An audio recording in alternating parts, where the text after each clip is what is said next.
白菜、薯仔、洋葱、糖、鹽、豉油、西蘭花、菜心、紅蘿蔔、油、生粉、辣椒油、豆腐、矮瓜、青椒、蒜頭、番茄、薑。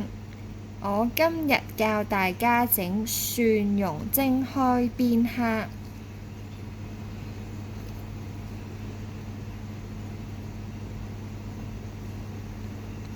首先，粉絲用水浸軟，剪開幾段，先蒸5分鐘。第二，將蝦洗乾淨，剪走啲蝦鬚。第三，剪開蝦背脊，再用刀切一半。第四，將蒜頭切碎，加入調味料攪拌。第五，將蝦鋪在粉絲上，再鋪上蒜蓉，蒸5分鐘。最後灑上蔥花，淋上熱油，搞掂。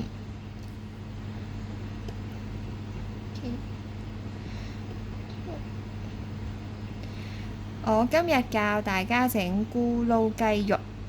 首先，雞肉洗乾淨切粒，用抹手指吸乾水分。第二，用鹽、胡椒粉同雞黃醃排骨15分鐘。第三，喺碟上邊放2湯匙生粉，將雞肉同生粉撈埋一齊。第四，將雞肉炸到金黃色，然後撈起嚟備用。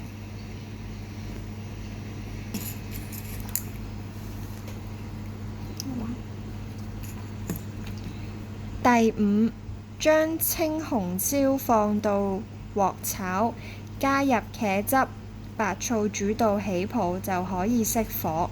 將炸好嘅雞肉放入去，再兜一兜起鑊。最後灑上蔥花，淋上熱油，搞掂。我今日教大家整黑椒薯仔牛柳粒。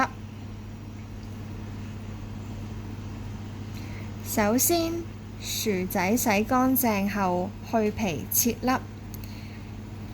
第二，燒熱油鑊，放入薯仔粒煎到金黃色，撈起用廚房紙索油備用。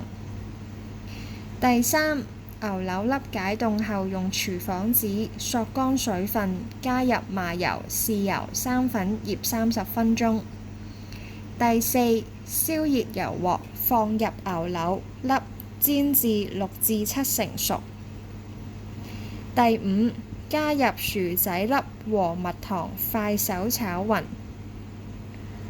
最後灑上香芝麻變成，搞掂。